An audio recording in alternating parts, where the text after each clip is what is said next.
Hey, yeah, yeah, yeah, yeah. Cookie boy, look at them. Gelato boy, look at them. She, she want to kick at jujitsu. Hey, hey, she, what she dribbling? Hey, uh, uh, mm. She want to kick at jujitsu.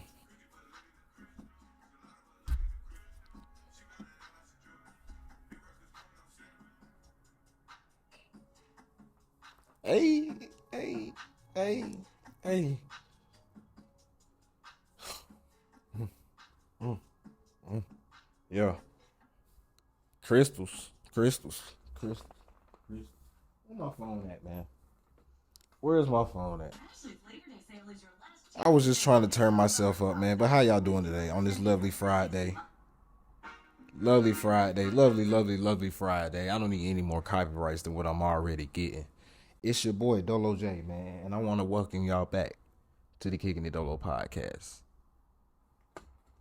As the new intro goes, y'all know what we do. Y'all know how we do. So without further ado, let's get into the episode. I can see the whole world sitting in my hand, amazing views. We finna break the rules, and we gon' make them too. I can't fall asleep, I gotta stand tall, that's what a leader do. Follow me, I'm leading you. Hey, we finna turn up, crank up the heat in here, they finna burn up. Told them I'm coming, I'm here, tell them they time up. I said it once, I'ma say it again, this will be my year. I ain't gon' show no fear, I know that I'm built to equip for what God want me to do. I'm number one, not the two, it don't know where I'ma lose. All right, man. So we back. Like I said, man, and I've really been on this FIBA basketball lately, man. What y'all, how y'all been feeling about it? Y'all let me know down in the comments below, man. How y'all been feeling about that FIBA? But Serbia, they beat Canada. What 95-86, and down goes Team USA. We lose to Germany. We beat them in the friendly in Abu Dhabi, but we lost 111 to 113. Tice, Alps.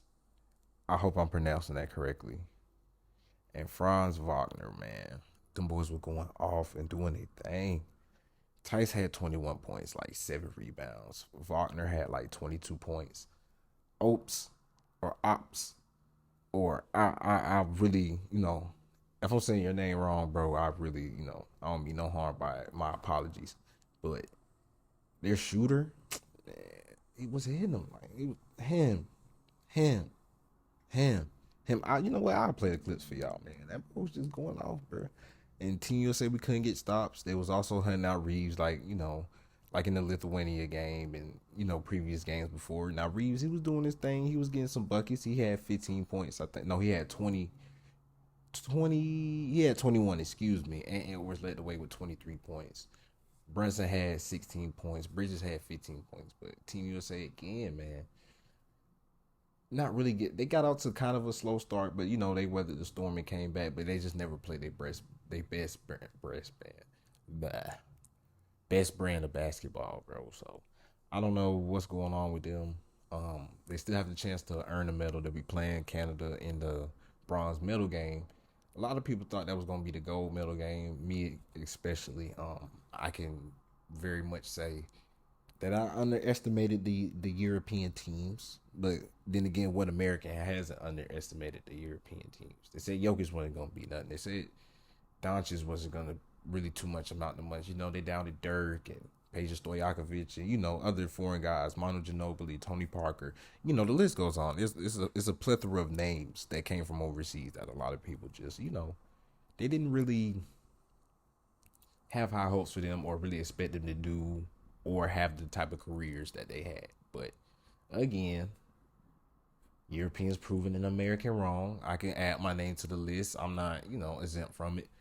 But yeah, man, Serbia, I just like they brand of basketball, man. They move the ball. One of the most passing teams in the FIBA World Cup. I think they were like eighth or ninth in passes per game. They didn't really drive the ball a lot. They really rely a lot on cutting, ball movement, stuff like that, open shots. And they were hitting the open shots. I think they were 55% shooting from the field going into the game. And then in the game, they end up shooting, 62, 63%. But yeah, like I said, Bogdanovic, he had 23 points.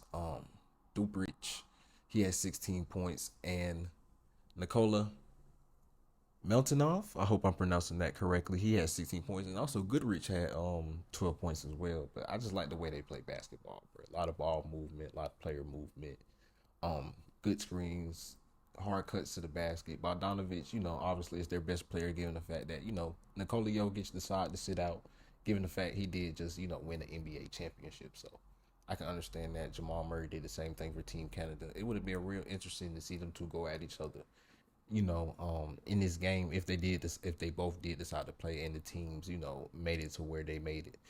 And, it eventually played out the way it played out. A lot of people didn't play. Giannis didn't play. Majority of the top stars for Team USA did not play, obviously, given the fact that they are older. They're in their 30s. KD, he's like 34, 35. Bron is like 38, 39. Chris Paul's up there in age, Dame is up there in age. Steph Curry's up there in age. And we're talking about like in basketball years. Now, obviously, Bron might be the first. Well, he wouldn't be the first because Michael Jordan played at 40. And I think he played every game, didn't he? I don't know I think he led the Wizards to the playoffs. Or they got close. They were like the 9th seed or the 10th seed or something like that. But Michael Jordan played at 40 years old. I forgot about that. But to play at the level Bron is playing at. But I'm getting off track. But yeah, man, Serbia, man, they did their thing this game. I've been waking up at 4:15 every night for the last like 3-4 nights. So I really hope y'all enjoy the FIBA content because I really love basketball and I could possibly see myself doing for possibly some EuroLeague. Now I've been looking at a specific channel on YouTube, BASKETNEWS. That's how I've been, getting myself that's how I've been diving in and learning about the different teams, coaches, players. They also are very insightful. They have a lot of interviews with the coaches, players that come from America, and they're not just like EuroLeague. They also cover NBA topics as well. I really like their knowledge, and they actually taught me like some of the plays that are actually being ran. Like, so them guys over there, man, make sure you check them out. I'm probably gonna put the link to their channel down in the description. But yeah, man, I just like basketball, bro. I'm a basketball junkie. It could be guys playing. I was on Instagram earlier and I saw some dudes. I don't know where they were. I want to say maybe. I don't want to be wrong. I don't want to say Africa, but I believe they were in Africa. But they were like hooping on the court, and I was just watching. It's like a 5-minute video. I watched the entire video. Like, I watched the big three. I'm not too familiar with the names, but I do watch the highlights and stuff like that. But I just love basketball. I love basketball.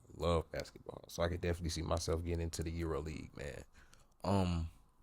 But yeah, let's go over to the Team USA game. Like I said, shouts out to Serbia. Canada played a good game. Just to touch on what they did so far, Shea didn't have his best game. He only had 15 points. Dylan Brooks had 16 points. RJ Barrett led the way with 23 points. Nickeil Alexander-Walker, he hit a couple of good shots. He had 10 points. But it was just very hard for Shea, like I said. RJ Barrett got it going kind of towards the second. He was getting it going in the first quarter a little bit, but it was really like the second and third quarter, and like towards the end, RJ Barrett was scoring a lot of his points, just getting to the rim. Shea was exhausted. You could tell. They was down 12 to Spain. They was down 12 to Latvia, if I'm not mistaken. So Canada had a lot of comebacks. They were tied with Slovenia in the last game. And I think Slovenia had a lead in the third quarter, if I'm not mistaken.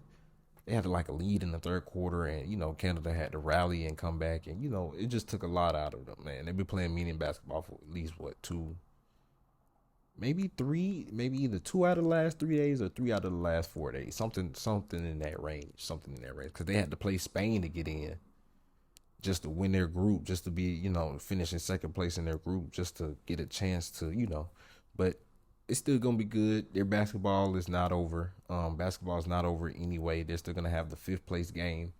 I think it's Is it between Lithuania and Italy? And I think they're gonna have the seventh place game. I think it's gonna be Slovenia.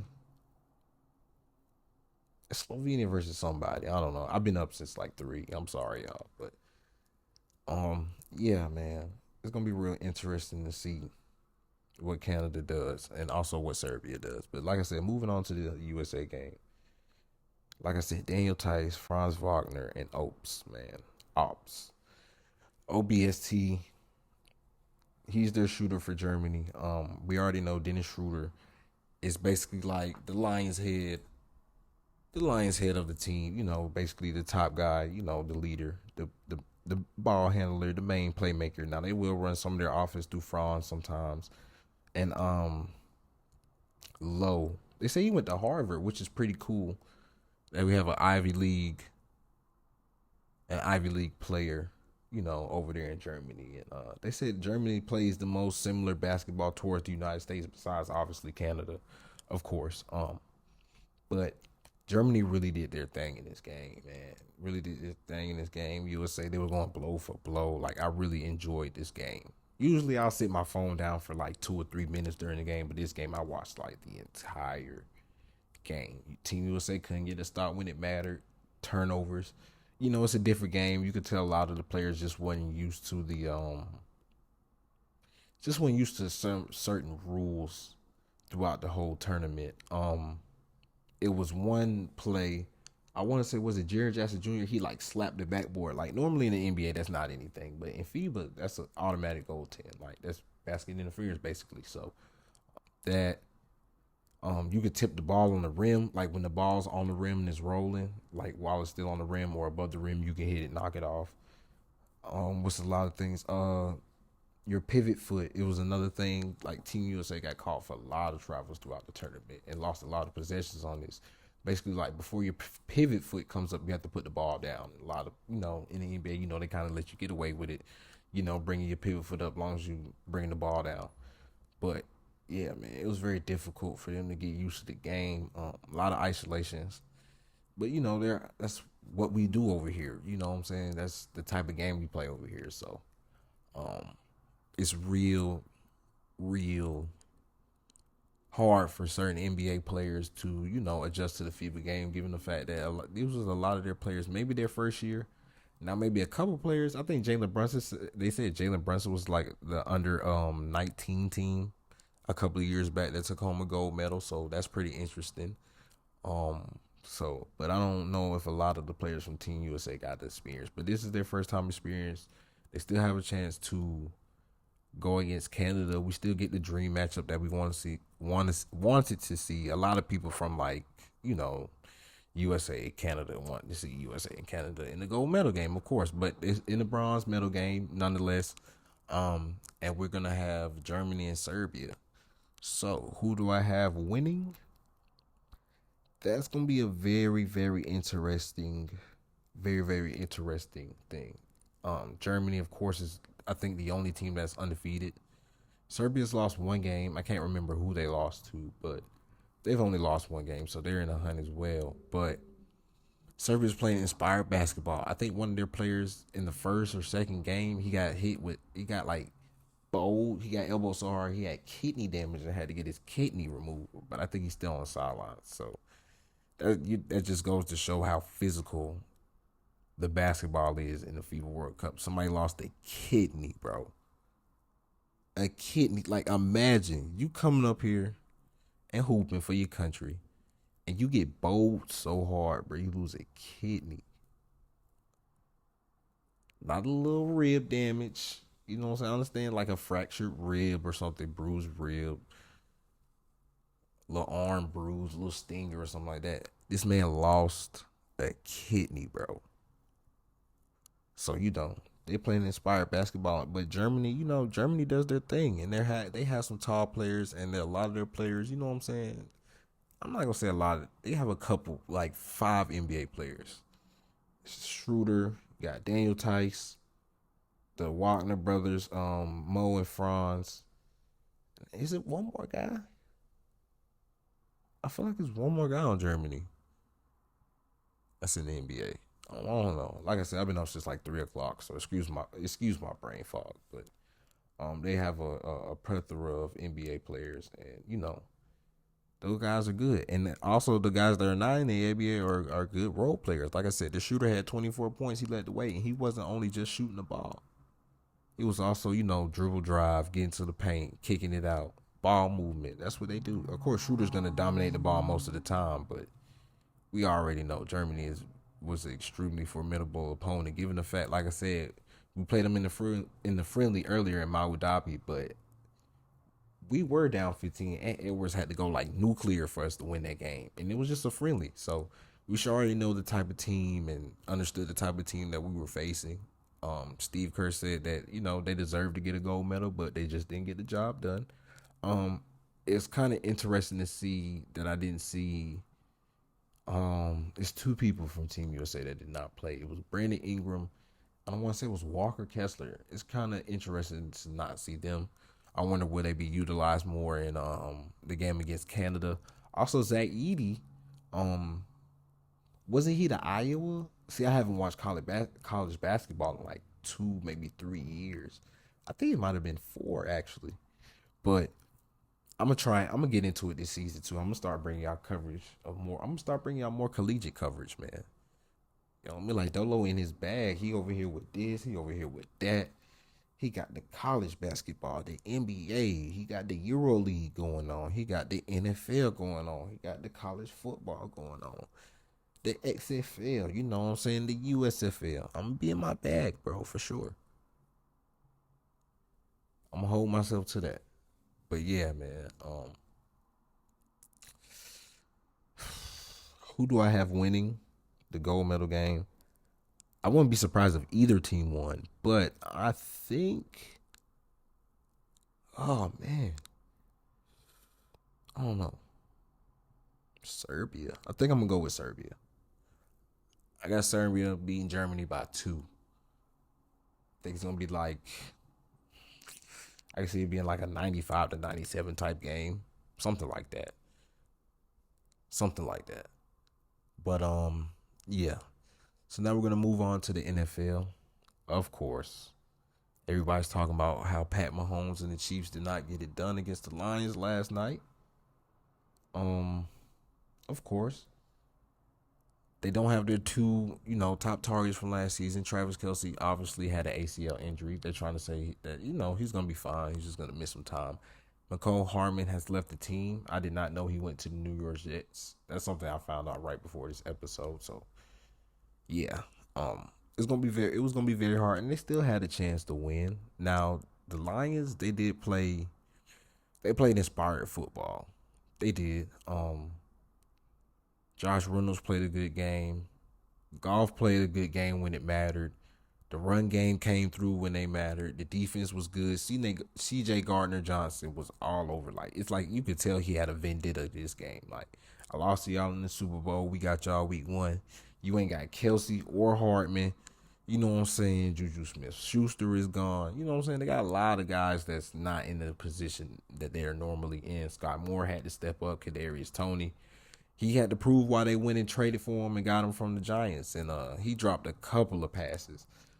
I don't know. I think he had 1 reception for 1 yard, if I'm not mistaken. Hold on. Let me look at the stats real fast. Yes, he had 1 reception for 1 yard. It was 2 drops I seen, but I think it was a possibility he may have had 3 or 4 drops. It was like 3rd and 24. Was it 3rd and 20 or 3rd and 24? It was one of those. It was really like 1st and 15 or something like that. And he just flat out just dropped the ball. No, he had 3. He had 3 if I'm not mistaken. Yeah, because he had 1 drop that hit him dead in the hands. And was it Brian Branch, the rookie? He took that home for a pick 6. That's when the Lions tied it up. I'm like, oh man, okay. So Mahomes came down there, did his thing, let him down. They got a field goal. Mahomes let him down there again. They got another field goal. And it's just like, all right, let's see what Goff does. Let's see if he does his thing. Let's see if he, can be. Let's see what Jared Goff we're getting, basically. So Goff was doing his thing. He was getting the ball to Josh Reynolds. Gibbs was doing his thing. Montgomery, straight up the middle. Like, That game-winning touchdown, like they scored the game-winning touchdown with 7 minutes and 6 seconds left. So, Mahomes had what, maybe 2-3 chances? No, because I think they got the ball back. The Lions got the ball back with 4 minutes left, 3 minutes left, something like that. But their defense still held. Like I said, Scott Moore dropped a couple of passes. I think he made one reception, and then they had a penalty, so they had to back up. So it was like 3rd and 24. Yeah, I think he dropped the ball on like 3rd down, 3rd and 20. But he did get he did have a key drop too as well, man. And it's really hard. You can see it was hurting Travis Kelce. It's like he just had the towel over his head. It's like he couldn't take the pain. First game missed due to injury since 2013. So yeah, I don't think it's the end of the world for the Chiefs. You still have Mahomes. Let's see what Kelce does. See how long he's out for injury. Like I said, they no longer have McCall Hardman. I feel like this is a learning experience for Scott Moore and Kadarius Toney.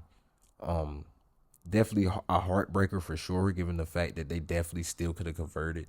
And Mahomes, he was just running for his life and just flinging the ball up. And there was a couple passes that he had, like I said, that he hit, that he was running for his life and he flung it and it was right on the money. And the Chiefs receivers, they just couldn't come down with the ball, man. So it's going to be very interesting to see what they do, how they bounce back, But, yeah, man. Quick little episode from me. You can expect the weekend roundup again, possibly either Monday or Tuesday. My Bills are playing Monday. I really hope we beat the Jets. If not, I'm going to be very upset. You might see a grouchy guy on Tuesday. Or maybe I might just drop the episode Monday so I won't be as grouchy on the episode depending on how the weekend goes. Definitely going to be on the college football. You know what I'm saying? Definitely going to see what Georgia talking about. Of course, I got to tell y'all about my Oregon Ducks. Going definitely see what Dion has going up against Nebraska. And a couple of other games that I might, check out. Of course, Alabama going against Texas. I'm going to be watching that game. So, it's going to be more collegiate stuff from your boy Dolo. But like I said, man, this has been the Kicking It Dolo podcast. Until next time, man. Y'all know what we do and how we do. So without further ado, I'll catch y'all. Clear out the room, I'm coming through. They want to see what I'm about. Yeah, I got skills, do it for the thrill.